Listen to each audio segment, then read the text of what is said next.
Find करने का क्या तरीका होगा, एक्स ए का क्या मतलब है, मोल फ्रैक्शन ऑफ कंपोनेंट ए। इसको फाइंड करने का क्या तरीका होगा, आप लोग इसकी क्वांटिटी बताई होगी पहले कि सॉल्यूशन में ये इतना मौजूद है, ठीक है। हमने इसके क्या बताना है, नंबर ऑफ मोल्स बताने हैं, ठीक है। फॉर एग्जांपल मैं कहती हूँ कि जो कंपोनेंट ए है ये कितना है, 20 ग्राम है, ठीक है। तो आप लोग क्या करेंगे, इसके नंबर ऑफ मोल्स फाइंड करेंगे कंपोनेंट ए के, फिर कंपोनेंट ए के, बी के, सी के, तीनों को ऐड करना है उसमें, ठीक है। ऐड करने के बाद इस पे डिवाइड करना है, सेम एज कंपोनेंट बी के, ठीक है। जिसके फाइंड करने हैं उसको हमने क्या करना है, उसको हमने डिवाइड करना है बाकी तीनों पे, सेम एज किसके, सी के। इसके आगे हम एग्जांपल देखेंगे तो आप लोगों को मजीद समझ आ जाएगी। Mole fraction of any component in a mixture is the ratio of the number of moles of it to the total number of moles of all the components present. वही बात उन्होंने की हुई है जो मैंने आपको बताई है कि हम क्या करते हैं, number of moles of any component यानी जिसके हमने फाइंड करने हैं उसको हम डिवाइड करेंगे, उसकी रेशियो लेंगे किस पे, total of number of moles of all components, ठीक है। 3 कंपोनेंट अगर इसके अंदर 4 होते तो हम चारों पे डिवाइड करते, उसको 5 होते तो 5 पे डिवाइड करते, ठीक है। अब आगे देखिए, this unit of concentration is for any type. ये क्या है, ये वाला जो यूनिट है वो क्या कह रहे हैं कि किसी भी टाइप के सॉल्यूशन के लिए यूज होता है, ठीक है। अब टाइप्स कैसे तरह हो सकती है, लिक्विड और लिक्विड का सॉल्यूशन हो सकता है, ठीक है। यानी पानी के अंदर हम कोई लिक्विड चीज मिला दें तो लिक्विड का सॉल्यूशन होगा। उसके अलावा क्या हो सकता है, सॉलिड लिक्विड का सॉल्यूशन हो सकता है, यानी रेत और पानी को मिलाएं, रेत सॉलिड है, पानी लिक्विड है। उसके अलावा गैस लिक्विड का सॉल्यूशन हो सकता है, गैस का सॉल्यूशन हो सकता है। तो वो क्या कह रहे हैं, किसी भी तरह का सॉल्यूशन होगा, सब के लिए ये यूनिट क्या हो सकता है, यूज हो सकता है। अब आगे देखें, इसकी एक एग्जांपल है छोटी सी, let there be 3 components A B C making a solution. 3 components है ए बी और सी जो सॉल्यूशन एक बना रहे हैं। The number of moles are Na Nb and C, ठीक है। यहाँ पे Na Nb and C का क्या मतलब है, number of moles of component A, Nb का क्या मतलब है, number of moles of component B, ठीक है। Xa का क्या मतलब है, mole fraction of component A, Xb mole fraction of component B और Xc mole fraction of component C. N यहाँ पे क्या है, नंबर ऑफ मोल्स है और X यहाँ पे क्या है, मोल फ्रैक्शन है, ठीक है। अब आगे सेम उन्होंने वही तीनों फार्मूलास लिखे हुए हैं। The sum of the mole fractions of all the components of a solution must be equal to 1। अब वो क्या कह रहे हैं, हमने तीनों कंपोनेंट की मोल फ्रैक्शन फाइंड कर ली, इसकी भी, इसकी भी, इसकी भी। तीनों को जब ऐड करें उनकी रेशियो लें तो 1 के इक्वल आनी चाहिए। अगर 1 के इक्वल आएगी तो समझो कि हमने जो फाइंड किया है वो बिल्कुल एक्यूरेट सही फाइंड किया है। अगर 1 नहीं आती इसका मतलब ये है कि हमें सही तरह से क्वांटिटी का पता नहीं चल सका कि किस कंपोनेंट के कितने नंबर ऑफ मोल्स हैं, ठीक है। There are no formal units for mole fraction। Mole fraction का कोई अपना यूनिट नहीं है। जिस तरह से हमने मतलब यूनिट्स लगाते हैं kg/m3 ये वो, इस तरह का यूनिट मोल फ्रैक्शन का कोई नहीं है, ठीक है। anyhow we sometimes multiply mole fractions by 100 to get mole percent, ठीक है। वो क्या कह रहे हैं कि मोल परसेंटेज को फाइंड करने के लिए हम क्या करते हैं, जो हमारे पास आंसर आता है उसको हम 100 से मल्टीप्लाई कर देते हैं तो हमारे पास क्या आ जाती है, मोल परसेंटेज आ जाती है, ठीक है। अब आगे एग्जांपल है, जरा इसको गौर से देखिएगा। Calculate the mole fraction and mole percent of each component in a solution having 92 gram of ethyl alcohol. 92 ग्राम क्या है हमारे पास, एथाइल अल्कोहल है। उसके अलावा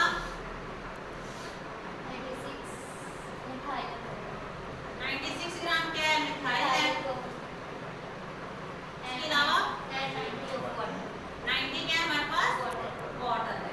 ये तीनों का क्या है, सॉल्यूशन है। उसमें हमें उसने उसका मैस बता दिया जितना इतना है ग्राम में। अब हमने इसके क्या फाइंड करना है, नंबर ऑफ मोल्स फाइंड करने हैं।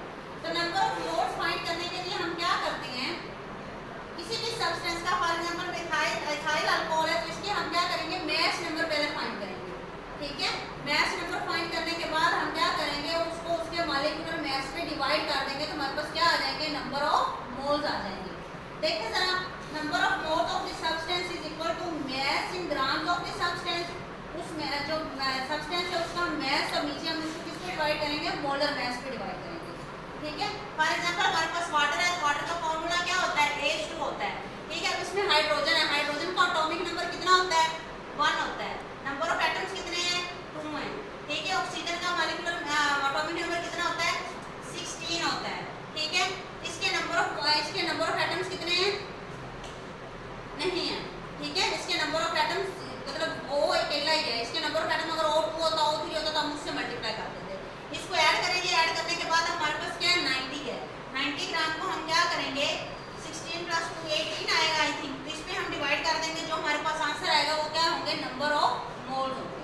ठीक है, अब आगे देखें molar mass of ethyl alcohol. Ethyl alcohol का हमारे पास फार्मूला क्या है, C2H5OH, C2H5OH। अब यहाँ पे इसका हमने क्या फाइंड करना है, मॉलिक्यूलर मास फाइंड करना है। मॉलिक्यूलर मास इसका कैसे फाइंड करेंगे, कार्बन का हमारे पास एटॉमिक नंबर कितना होता है, 12 होता है। नंबर ऑफ एटम्स कितने हैं, 2 है। मल्टीप्लाई हम किससे करेंगे, 2 से करेंगे। सेम एज देखिए हाइड्रोजन का हमारे पास मॉलिक्यूलर मास कितना होता है, 1 होता है, उस पे नंबर ऑफ एटम्स कितने हैं, 5 है। ठीक है, सेम एज ऑक्सीजन है, इसका कितना है, 16 है, नंबर ऑफ एटम्स कितने हैं, 1 है, तो 1 से मल्टीप्लाई करेंगे। सेम एज हाइड्रोजन को फिर 1 मल्टीप्लाई 1 करेंगे, इन सबको ऐड करेंगे। ऐड करने के बाद हमारे पास टोटल कितना आएगा, 46 ग्राम पर मोल आएगा। ठीक है, यहाँ पे लिखा हुआ है 46 ग्राम पर मोल आएगा। अब यहाँ पे नंबर ऑफ मोल फाइंड करने के लिए हम क्या करेंगे, ठीक है, Na फाइंड करने के लिए हम क्या करेंगे, 92/46। ठीक है, ये हमारे पास क्या आ जाएंगे, नंबर ऑफ मोल्स आ जाएंगे। सेम है मिथाइल अल्कोहल। मिथाइल अल्कोहल का जो फार्मूला होता है वो CH3OH होता है। ठीक है, इसके भी हम इस तरह से मॉलिक्यूलर मास फाइंड कर लेंगे। तो सबका करने के बाद हमारे पास नंबर ऑफ मोल्स, अब देखें मिथाइल अल्कोहल 2 मोल आया है, मिथाइल अल्कोहल हमारे पास 3 मोल आया है, और जो वाटर है वो हमारे पास कितना आया है, 5 मोल। अब इसका देखें मोलर मास ऑफ वाटर कितना आया है, 18 ही आया है। ठीक है, तो 90 का हम 18 पे जब डिवाइड करेंगे तो हमारे पास क्या आएगा, 5 मोल आएगा।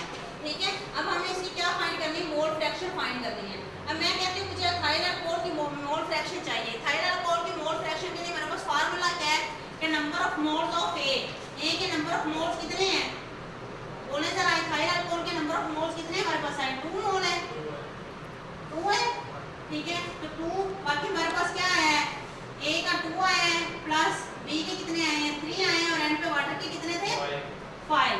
ठीक है, इस सब पे हम डिवाइड कर देंगे, 2, 3 + 5 और 5 10, 2/10। तो हमारे पास जो आंसर आएगा वो क्या होंगे, मोल फ्रैक्शन होगी किसकी, इथाइल अल्कोहल की। सेम एज हम किसकी फाइंड करेंगे, मिथाइल अल्कोहल की। सेम एज किसकी फाइंड करेंगे, वाटर की फाइंड करेंगे। ठीक है, किसकी आई हमारे पास, इथाइल अल्कोहल की 0.2 आई है, इथाइल अल्कोहल की कितनी 0.3 आई है, और वाटर की कितनी 0.5 आई है। ठीक है, अब हमने इसके साथ उन्होंने हमारे क्वेश्चन में क्या कहा हुआ था, मोल फ्रैक्शन के साथ साथ मोल परसेंटेज भी फाइंड करनी है। तो जो हमारे पास आंसर आया, फॉर एग्जांपल 0.5 आया आंसर, तो हम इसको क्या करेंगे, 100 से मल्टीप्लाई करेंगे, जो आंसर आएगा वो क्या होगी, इसकी परसेंटेज होगी। ठीक है, तो सेम है 0.2 को हमने 100 से मल्टीप्लाई किया, 20%, इथाइल अल्कोहल 20%, मिथाइल अल्कोहल 30%, और वाटर कितना है, 50%। ये हमें बाय परसेंटेज पे पता चल गया और बाय नंबर ऑफ मोल्स में पता चल गया कि प्लांट कंपोनेंट कितने नंबर ऑफ मोल्स हैं। उसके अलावा हमें उसकी परसेंटेज भी पता चल गई और मोल फ्रैक्शन भी पता चल गई। ठीक है, जहाँ तक आपका ये क्या हुआ, मोल फ्रैक्शन का जो टॉपिक है वो खत्म हो गया। ठीक है, उसकी डेफिनेशन थी, फार्मूलाज थे, और साथ क्या थी, ये एग्जांपल थी। इस एग्जांपल की सबको समझ आ गई है। ठीक है, जिसको समझ ना आए वो लेक्चर के बाद मुझसे पूछेगा। ठीक है, उसके बाद आगे आपको छोटा सा एक टॉपिक है, पार्ट्स पर मिलियन। ठीक है, यानी फॉर एग्जांपल हमारे पास कोई चीज़ 1000 ग्राम है, तो 1000 ग्राम के अंदर यानी कोई सोल्यूशन है, उसका टोटल वेट कितना है, 1000 ग्राम है। तो हमने उसमें से पार्ट्स पर मिलियन यानी उसके पार्ट्स फाइंड करने के, सोल्यूट के इसमें कितने पार्ट्स हैं। ठीक है, तो ये होता है पार्ट्स पर मिलियन। देखिए जरा इसकी डेफिनेशन पे आए, it is defined as the number of parts of a solute per million parts of the solution. ठीक है, यानी मिलियन पार्ट्स के अंदर नंबर ऑफ सोल्यूट्स कितने हैं, यानी सोल्यूट्स के कितने पार्ट्स हैं, वो हम फाइंड करने के लिए क्या लिखते हैं, पार्ट्स पर मिलियन, ppm। ठीक है, क्या होता है, ppm, parts per million. This unit is used for very low concentration of solution, for example to express the impurities of a substance in water। और ये यूनिट कब यूज होता है, जब हमने बहुत थोड़ी कंसंट्रेशन किसी चीज़ की बतानी हो, यानी वाटर के अंदर कोई इम्प्योरिटी शामिल है और वाटर ज़्यादा है, उसके अंदर इम्प्योरिटी शामिल है, बहुत थोड़ी मिकदार में है, उसको हम फाइंड करने के लिए कौन सा यूनिट यूज़ करेंगे, पार्ट्स पर मिलियन यूज़ करेंगे। इसके भी नीचे उन्होंने एक एग्जांपल दी हुई है, इसका फॉर्मूला देखें, mole of solute in parts per million is equal to 10⁻⁶ mass of a solution. इसको जरा नीचे डेफिनेशन में नीचे एग्जांपल पे है, sea water has 5.65 multiply 10⁻³ gram of dissolved oxygen in 1 kg of water. अब वो क्या कह रहे हैं कि सी वाटर है 1 kg, 1 kg वाटर और उसके अंदर क्या है, साल्ट है। ठीक है, ऑक्सीजन है, ऑक्सीजन कितनी है, 5.65 10⁻³ कितनी है, 5.65 10⁻³ ये उसके अंदर क्या है,